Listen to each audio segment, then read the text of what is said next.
Hello everyone, स्वागत है आपका हमारे यूट्यूब चैनल नॉलेज रिकॉल पर। तो दोस्तों, आज हम देखने वाले हैं एसएससी एमटीएस के प्रीवियस ईयर के जीके के कुछ क्वेश्चंस। तो दोस्तों, जैसा कि आप सभी जानते हैं कि प्रीवियस ईयर क्वेश्चंस को देखना हमारे लिए क्यों महत्वपूर्ण है। यह इसलिए भी महत्वपूर्ण है दोस्तों कि प्रीवियस ईयर क्वेश्चन को देखने के बाद ही हम यह अंदाज़ा लगा सकते हैं कि आने वाले परीक्षाओं में हमसे किस तरह के प्रश्न पूछे जाएंगे। तो चलिए शुरू करते हैं। आज का पहला सवाल है दोस्तों, करगम लोक नृत्य किस राज्य से संबंधित है। तो दोस्तों, करगम लोक नृत्य तमिलनाडु राज्य से संबंधित है। ऑप्शन नंबर सी हमारा करेक्ट आंसर हो जाएगा। करगम लोक नृत्य के बारे में कुछ जानकारी मैं आपको बता दूं कि यह तमिलनाडु राज्य की महिलाओं के द्वारा किया जाने वाला नृत्य है। तमिलनाडु राज्य की महिलाएं सिर पर एक बर्तन को रखती है, उसके बाद उस पर संतुलन बनाते हुए नृत्य का प्रदर्शन करती है। इसी को करगम लोक नृत्य कहते हैं। आई होप आपको समझ में आ गई होंगी। बढ़ते हैं अगले सवाल की ओर। आज का हमारा दूसरा सवाल है दोस्तों, ऐसे अपराध जिनके लिए पुलिस न्यायालय के आदेश के बिना किसी व्यक्ति को गिरफ्तार कर सकती है, उसे क्या कहते हैं। तो पुलिस न्यायालय के आदेश के बिना किसी व्यक्ति को अगर गिरफ्तार कर सकती है तो वो असंज्ञेय अपराध की कैटेगरी में आता है दोस्तों। ऑप्शन नंबर डी हमारा करेक्ट आंसर हो जाएगा। इस असंज्ञेय अपराध की कैटेगरी में बड़े बड़े अपराध आते हैं दोस्तों, जैसे मर्डर केस हो गया, रेप केस। ये बड़े बड़े अपराध असंज्ञेय अपराध की कैटेगरी में आता है। इस पर पुलिस को वारंट की भी ज़रूरत नहीं होती है और किसी न्यायालय के आदेश की भी ज़रूरत नहीं होती है। वो कार्रवाई बड़ी तेज़ी से करते हैं और किसी पे भी कार्रवाई कर सकते हैं। ऐसे अपराध को संज्ञेय अपराध की कैटेगरी में रखा गया है। तो दोस्तों समझ गए होंगे। चलिए बढ़ते हैं अगले प्रश्न की ओर।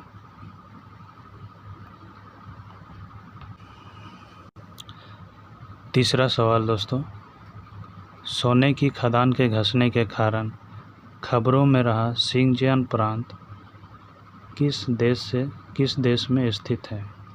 तो यह सिंजियान प्रांत दोस्तों चीन में स्थित है। ऑप्शन नंबर डी हमारा करेक्ट आंसर हो जाएगा। चलिए नेक्स्ट।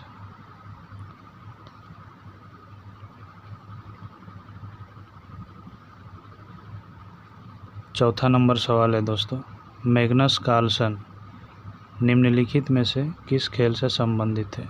तो दोस्तों, मैग्नस कार्लसन वो शतरंज खेल से संबंधित है। ऑप्शन नंबर ए हमारा करेक्ट आंसर हो जाएगा। तो मैग्नस कार्लसन दोस्तों वो नॉर्वे के शतरंज के एक खिलाड़ी हैं। इन्होंने 2013 में ग्रैंड मास्टर का खिताब जीता था। इन्हें भी याद रखेंगे। चलिए देखते हैं अगले सवाल की ओर चलते हैं।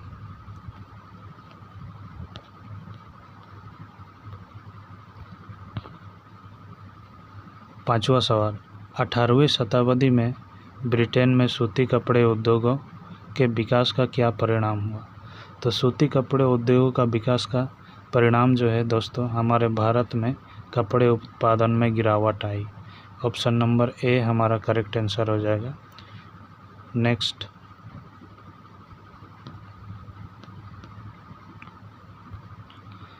छठा प्रश्न है दोस्तों, वर्ष 1982 के एशियाई खेलों की मेज़बानी किस देश ने की थी। तो दोस्तों, 1982 में एशियाई खेलों की मेज़बानी हमारे भारत देश ने की थी। ऑप्शन नंबर बी हमारा करेक्ट आंसर हो जाएगा। अगले सवाल को देखते हैं।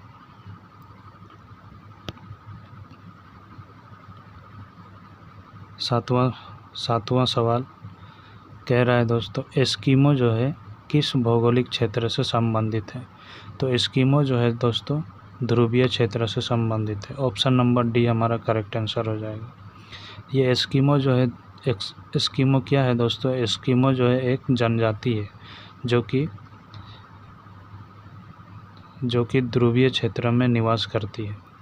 यही सवाल में पूछा है कि एस्किमो किस भौगोलिक क्षेत्र से संबंधित है। तो ये ध्रुवीय क्षेत्र से संबंधित है।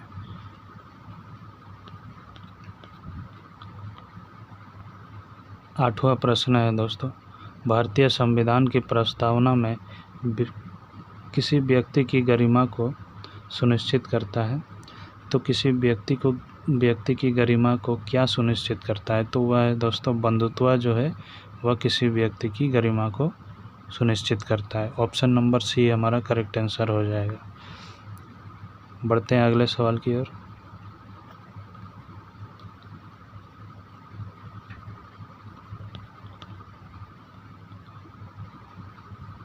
हमारा अगला सवाल है दोस्तों, अशोक के अभिलेखों के अनुसार निम्नलिखित में से कौन सा मगध साम्राज्य में एक प्रांतीय केंद्र नहीं था? तो दोस्तों सवाल को अच्छे से पढ़िएगा। कह रहा है कि प्रांतीय केंद्र नहीं था। तो तोसली एक प्रांतीय केंद्र था और उज्जैन भी एक प्रांतीय केंद्र था और तक्षशिला भी एक प्रांतीय केंद्र था। तो जो नहीं था वो था इंद्रप्रस्थ। ऑप्शन नंबर सी हमारा करेक्ट आंसर हो जाएगा। चलिए चलते हैं अगले सवाल की ओर।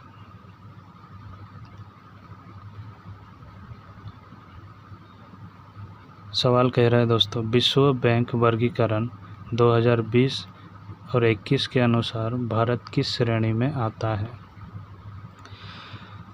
तो विश्व बैंक वर्गीकरण 2020-21 के अनुसार जो है दोस्तों, भारत निम्न मध्य आय वाले देशों की श्रेणी में आता है। Option number C correct answer है हमारा। बढ़ते हैं अगले सवाल की ओर।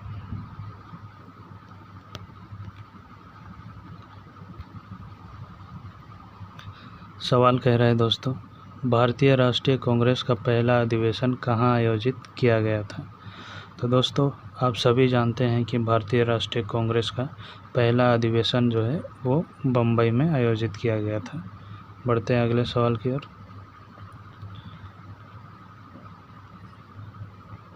अगला सवाल कह रहा है दोस्तों, किस प्रकार की कृषि में भूमि का उपयोग जो है भोजन व चारे को फसल उगाने और पशुधन पालन के लिए किया जाता है? तो दोस्तों ये मिश्रित कृषि में जो है भूमि का उपयोग भोजन व चारे को फसल उगाने और पशुधन पालन के लिए किया जाता है। नेक्स्ट,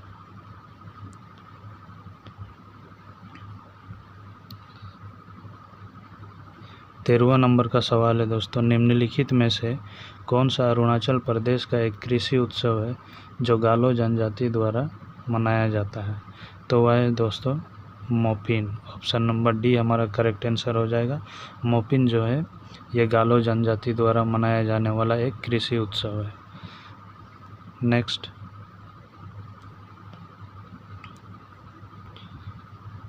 हमारा अगला प्रश्न है दोस्तों, भारत में कितने जैव मंडल आरक्षित क्षेत्र हैं?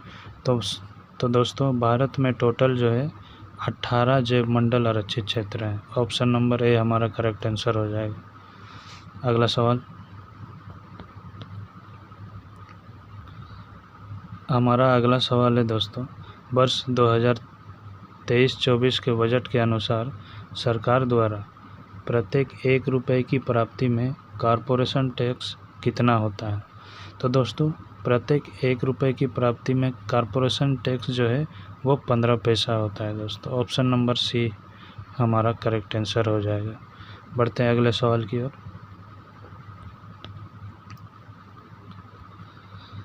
16वां नंबर सवाल है दोस्तों, निम्नलिखित में से कौन तीन प्रमुख प्रकार की सेलों में से एक नहीं है? तो 3 प्रमुख प्रकार की सेल जो हैं वो है आग्नेय सेल, ये प्रमुख प्रकार की सेल है, और औषधि सेल भी एक है और कयांतरित सेल भी है। तो इनमें से जो नहीं है वो है चुंबकीय सेल, इसीलिए ऑप्शन नंबर बी हमारा करेक्ट आंसर हो जाएगा दोस्तों। बढ़ते हैं अगले सवाल की ओर।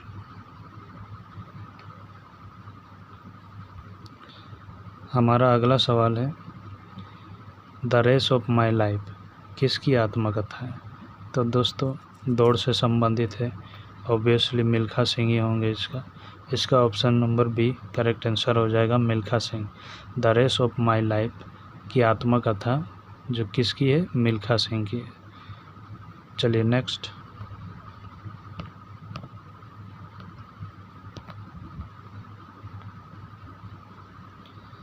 अगला सवाल है, खजुराहो के मंदिर किस राजवंश के दौरान बनाए गए थे?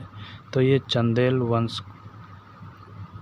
वंश के राजवंश के दौरान खजुराहो के मंदिरों को जो है बनाया गया था दोस्तों। नेक्स्ट,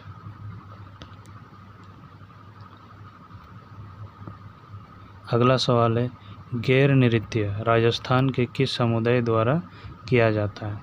तो दोस्तों ये गैर नृत्य जो है राजस्थान के भील समुदाय के द्वारा किया जाता है दोस्तों। अगला प्रश्न, अगला है 20वां नंबर प्रश्न। सवाल है, दक्कन में मराठों द्वारा वसूला जाने वाला भूस्वराज्य के 25% को क्या कहा जाता है? तो दोस्तों भूस्वराज के 25% को चौथ कहा जाता है। ऑप्शन नंबर ए हमारा करेक्ट आंसर हो जाएगा। नेक्स्ट,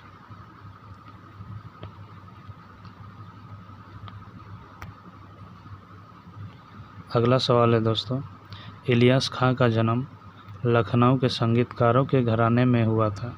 वह किस यंत्र को बजाने के लिए जाने जाते थे? तो दोस्तों यह सितार बजाने के लिए जाने जाते थे, सितार यंत्र को बजाने के लिए जाने जाते थे। अगला प्रश्न,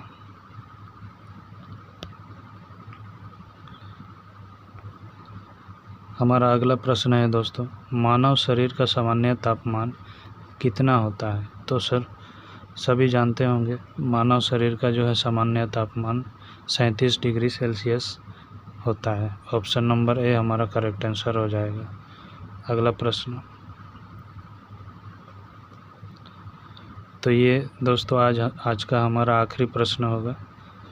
प्रश्न क्या कह रहा है, अगस्त 2022 में भारत के प्रधानमंत्री ने होमी भाभा कैंसर अस्पताल का उद्घाटन कहाँ किया था? तो होमी भाभा कैंसर अस्पताल का उद्घाटन जो है मोहाली में किया गया था 2022 में प्रधानमंत्री के द्वारा।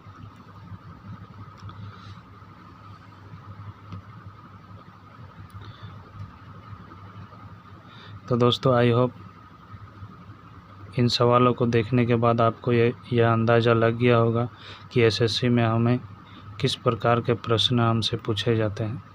तो दोस्तों अगर आप चैनल पर नए हैं तो प्लीज़ चैनल को सब्सक्राइब कर दें और लाइक करना बिल्कुल भी ना भूलें। मिलते हैं जल्द ही अगले वीडियो में।